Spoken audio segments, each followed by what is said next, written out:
Hello and welcome to the Utah Puck Report. I'm your host, Jay Stevens. Here we go. We keep getting to know and learn more about our Utah Hockey Club players, and now we're getting to know the players one on one. Michael Carcone, thank you for being on the show. Yeah, thanks for having me. Excited, I got to watch you play a little bit last year. I kind of was ignoring Arizona, but I was a LA Kings fan, which I got to stop admitting now. Like now we have a team. You're our team. But there were games I was watching that they had to win to get in the playoffs, and you guys were out there, and somehow you just kept stealing games. And so I got to watch you play a little bit last year, and you're a fun player to watch play. Can you tell the Utah fans what kind of player you are and what they can expect to see from you this season? Yeah, I think I'm a speedy winger. I bring a lot of skill to the game, and I have a really good shot. So I try to shoot the puck as much as I can, and try to just use my speed as much as I can. So I'm sure you'll see glimpses of that. One thing I did notice from you last season is, and maybe this is just a coincidence or whatever, but you like to be on your right side and shoot for that top left corner. Is that something you work on all the time, or? Yeah, I try to honestly different shots, being uncomfortable. I try to just work on that as much as I can, and maybe not, specific shots, but just depending on where you are on the ice and what do you think the goalie's going to do, and just kind of working on shots like that. Okay. Um, looking at your stats and you've had a lot of time in the AHL, and we have players on all the time that talk about how they finally broke into the NHL and what they had to do to go from minors or whatever to juniors to the show. And looking at your last year in the AHL, if you ever talk about a guy that's like, here's my resume, this proves that I'm ready. Uh, 85 points in 65 games and 127 penalty minutes. Like that's pretty impressive. That's amazing. Yeah, I'm sure there's a couple 10-minute majors in there, but yeah, I know. I don't know really kind of what happened. I know um, the previous year before that, I had a conversation at the end of the year with Stephen Potman, our head coach, and he just said, like, I was getting called up at the time, and he just said, "Hey, like, you should think about maybe adding fighting to your game. Like, I know you can." And I started becoming more physical and just adding fighting into my game a little bit, and I started to see, the positive results of it, and getting more space out there, and eventually it just kind of became a thing in my game that I wasn't really going to get bullied around, and yeah, just kind of kept it going. Well, I mean, that's pretty impressive because, typically you don't go to one of your skill guys out of the queue. Like you played in the queue, right? Yeah. We kind of skipped over that. We'll get back to that part, but typically you don't go to a skill guy and say, "Hey, you're coming in at 5'9", 5'10". What are you about 185?" Yeah. Yeah. That's typically not the guy the coach says, "Hey, why don't you go out and fight a little bit?" So was that a surprise to you and like a role change?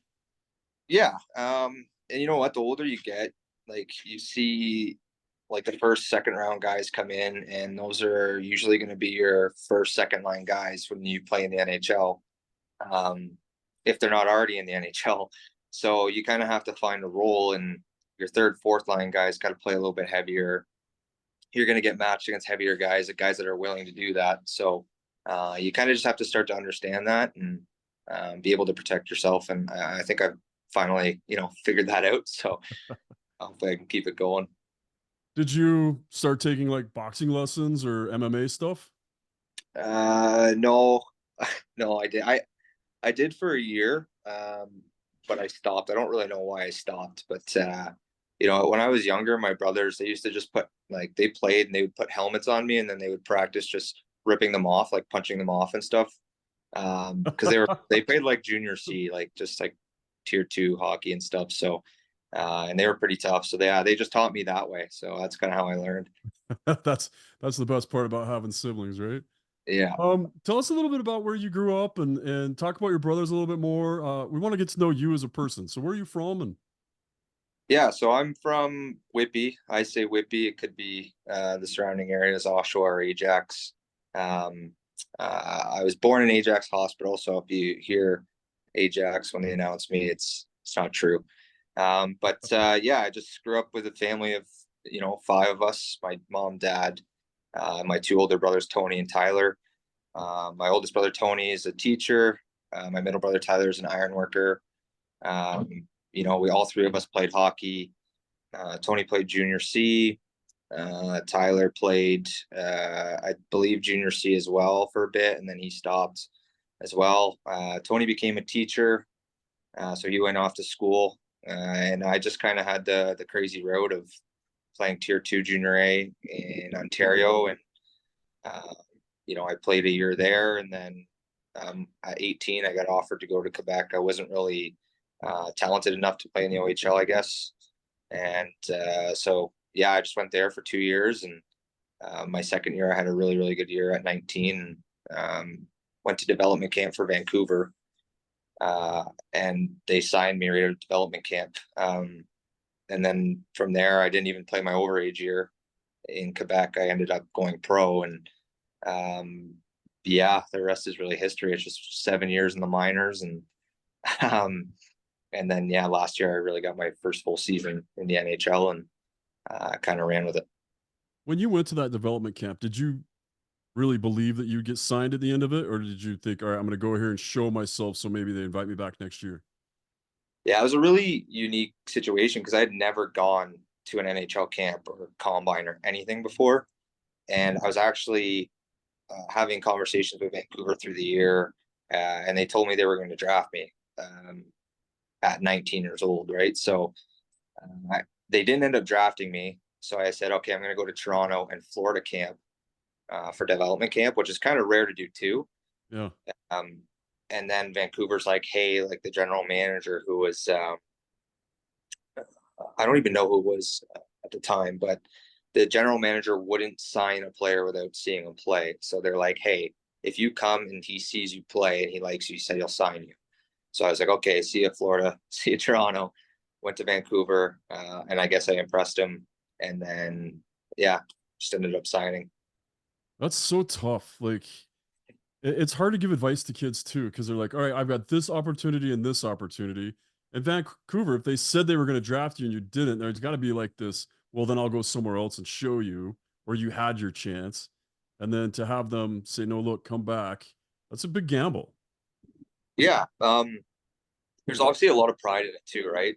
You kind of have to put your pride aside and um, look at the bigger picture. That's kind of what I've done my entire career. Really, is just kind of look at the bigger picture, and maybe you make a sacrifice now and it pays off in the future. So I just went in open minded, just tried to play my game, and I think it was like 5 days, and I knew that these 5 days could lead to something bigger. So I just tried to put my best foot forward, and came out on the other side. Can you tell us a little bit how you went from Vancouver? So you played in Utica. Yeah. So Vancouver assigned you to Utica, and you're earning your way through minor league hockey. How do you end up as a roadrunner? Yeah, so I ended up playing 2.5 years for Utica, um, and I just didn't feel like things were really going my way. I was getting scratched pretty much every year, about 10 games.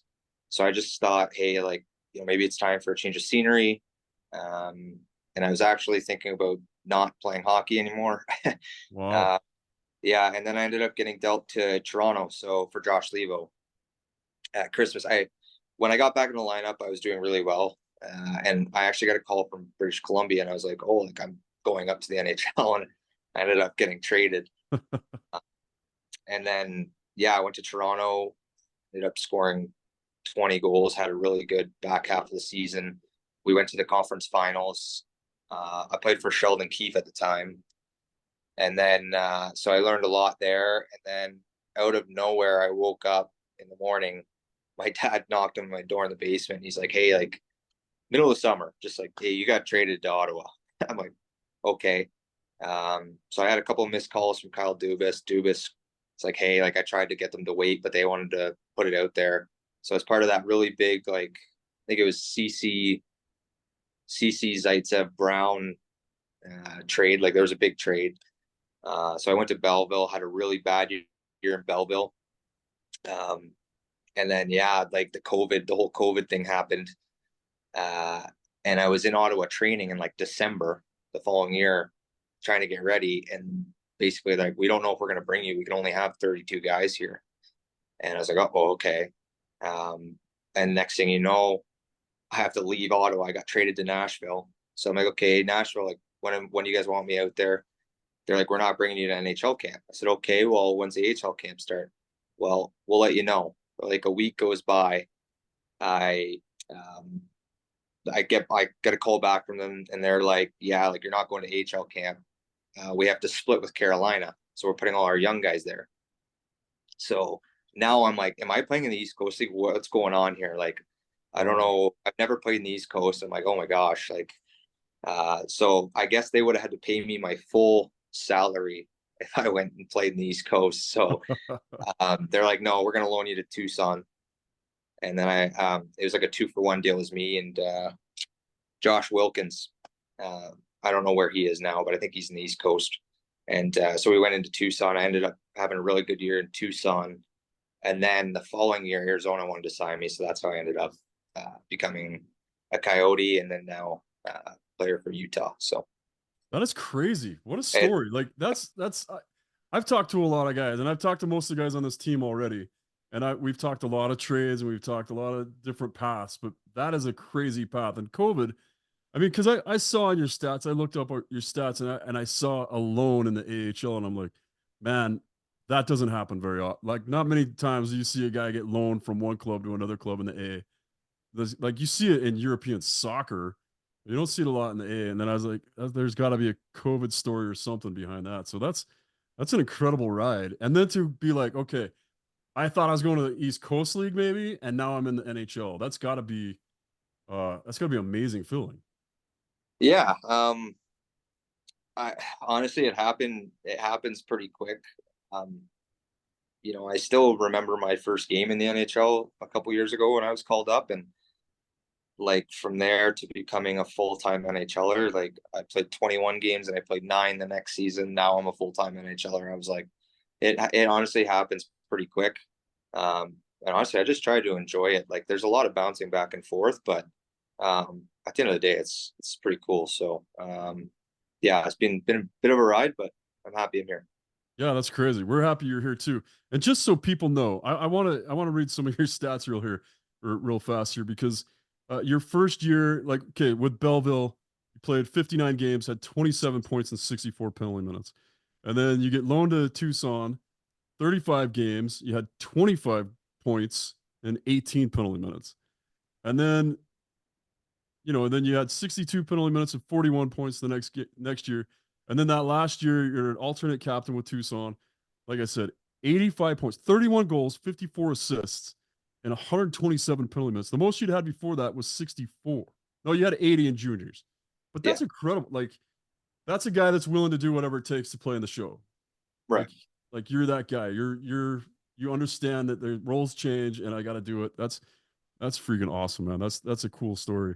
Uh, Then tell me about the World Championship too. Like, you get to wear the maple leaf. That's got to be quite an honor. yeah, that was really cool too. During towards the end of the year, Josh Doan was called up with Tucson, and uh, after the game, one of the games, Shane Doan came up to me, and I'm pretty close with their family. They're really good people and pretty open and honest. So, but he just came up to me and he's like, "Hey, are you Canadian?" I'm like, "Yeah," and he started talking about the World Championships a little bit, but then it kind of died off. He just said, like, "Would you play?" I'm like, "Yeah." And then a few weeks went by. We go into playoffs, and obviously I'm focused on that. We lose in 5 games to, or sorry, in 3 games to Coachella Valley, and like a week goes by, and I get a call from Shane. He's like, "Hey, like, you know, are you interested?"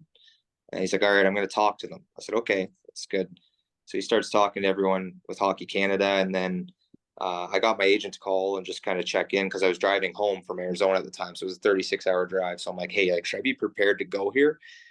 And they're like, "No, it's kind of a long shot. Like, we have some guys that we think are going to come." I get home after the 36-hour drive. Everything's good. I'm trying to enjoy summer. I'm at a grocery store with my wife, and all of a sudden, I get a call, and it's Shane, and he's like, "Hey, you still wanna come?" I'm like, "Yeah." He's like, "All right, like we're gonna get you on a flight like tomorrow probably, so make sure you're ready." Okay. Uh, Yes. Next thing you know, I'm in Budapest and playing for Team Canada, and then I honestly thought maybe I was going to be an extra player or a guy that's just kind of filling in, and no, I was playing. So it was really cool. A completely different game out there. The fans were awesome. It's like almost like going to a soccer game. There's so many fans, and they're just jumping, and to win gold medal was pretty cool too. So yeah, it was a pretty awesome experience. 10 games, 3 goals, 3 assists. That's pretty impressive. Where were you when you started hearing about potentially moving to Utah, about the team being moved to Utah? Do you remember all that? Yeah, I it during the season, it kind of like we heard about it. I think just kind of on Twitter, and then it died out a little bit. And then towards the end of the year, we found out, um, just kind of near the end of the year, that we were gonna go. So there was nothing, no crazy story behind it really. Um, it just kind of happened, and we all really had to accept it. And I don't think anybody really knew anything about Utah, so I think there was a lot of questions. But once we got down here, and we got to see, you know, we got off the plane, and like the hangars were full with like minor hockey teams and fans, and we were like, whoa, like this is awesome. So completely different from Arizona. But yeah, we once that all kind of happened, I think everyone started to get like really excited and kind of turn the page a little bit and move on. So yeah. So you'd never been here before that day, and you didn't really know much about Utah, even like the Mormon stories or any of that stuff? No, like I knew nothing, honestly. I'm Canadian, right? So I was like, well, Utah. um, and then yeah, I guess as we went on, we kind of found out that it's a lot of Mormons here and stuff, and uh, over the last week, I've actually tried to just educate myself on everything, and just so I'm not rude, and I'm polite, and I know what's going on with everything, and yeah, I mean we're just trying to figure it out. Yeah. Well, and that's So awesome that you guys are taking the time to figure that stuff out. yeah. All right, now the big question. You've heard we haven't reduced the amount of names. There were 6 finals on names. Have you picked a favorite? Does your wife have a favorite? Do your parents have a favorite? I, for me, I think like I look at the colors, like the black and the blue, and I think Yeti. Yeah. Uh, like I just think that goes. Um, but that's I don't know. I think we're all kind of on the Yeti page. Um, I wasn't really high. What were they? What's the Outlaws? Yeah, Outlaws, Mammoth, Venom, Utah Hockey Club. I'm forgetting one, but yeah, Yes, I uh, like the Yeti and the Mammoth. I liked. I wasn't high on like the Outlaw one. Um, I hope it's not that, because that's going to be horrible if it is. But yeah, it's going to be really if it is Outlaws and these are our colors, it'd be pretty interesting to see what they're going to come up with to make that look outlaw-ish. right. I agree. So But it works with Mammoth. It works with Yeti. yeah, so those are the two that I kind of favor. I actually haven't even asked my wife. I don't know what she's doing. She's just in the house right now, but yeah. Well, that's awesome, man. Well, let me just tell you from everybody else, welcome to Utah. We hope you love it here. For those of us that are from here and went elsewhere, Utah is a hidden gem, and people might think we're weird here or whatever, which is fine. Let them think that. Let them stay in California. Let them stay wherever, and the rest of us that live here can know that this is a hidden gem. It's underrated, and it's some of the best living you can have. It's a great place to raise a family, and I think you're gonna love it. And I hope you feel welcome while you're here. Yeah, it's been great. We're in South Jordan, so we're in Daybreak, and we're like right on the island. And there's a lake here and park for the kids and stuff. We have 2 kids, so yeah, like we've noticed that it's very kid friendly, and we were just excited about it. Arizona was a little bit different, where it wasn't it wasn't like unbelievable for the kids and stuff to do. You'd have to drive to go places. Where here you can just kind of go outside and go on the bikes and go to the park and meet other kids. So it's been great. Yeah, it's a fantastic place. You're right close to my favorite pizza place in all of Utah is at Maxwell's Pizza. I don't know if you eat a lot of pizza during the season, but that Maxwell's right there is phenomenal. Yeah, I'm Italian, so I have to like pizza. Oh crap! Well, now you're probably going to be a little harsher judge on pizza than I am, but we'll have to share stories and touch base later in the season and see what you think is the best pizza around here. All right, sounds good. All right, Michael Carcone, thank you so much for being on the show. We're excited to see you play. And, is there anything else you want to say to the people of Utah before I let you go? Not much. Just come watch us play, and hopefully we're exciting and yeah, you guys enjoy it. I think they're going to enjoy it. And were you surprised by the fact that almost all the tickets sold out immediately and there were like 30,000 people trying to get 18,000 seats? Yeah, we were pretty surprised. I There was like a crazy number. It was like it took like 4 hours to sell more than Arizona did all year Yeah. last year. Like it was we were like, whoa. Um, so yeah, we were paying attention, we were watching and witnessing it, and yeah, it was pretty special. So I can't wait for the first game. The first game is going to be pretty crazy. I got family members asking me for tickets. I don't know if I'm going to be able to get them. I think it's going to be pretty jammed. So Every person I've ever known has hit me up for tickets for game one. So I can only imagine what it's like for you guys. And it's gonna be epic. And it's that thing. It's how many players get to play in season one, game one for an NHL franchise. Like that's gonna go down in history. You're that guy. You're gonna be here for that. That isn't that just crazy to think about? yeah, it's pretty cool. Like um, I've actually been fortunate. I got to play the last game and uh what was the stadium in Arizona there before we moved. I played the last game in that, and Was it then the Gila Arena or whatever? Gila, Yeah. Gila that, yeah, and then I played the last game at the Mullet, and then now I'm playing the first game here. So yeah, it's pretty cool. Wow, look at you go. Just being in all the important games. That's very awesome. Yeah, yeah. So All right, yeah. Michael. Well, good luck this season, and hopefully we'll catch up a couple times this year. All right, sounds good. Thanks for having me. All right, that is the Utah Puck Report.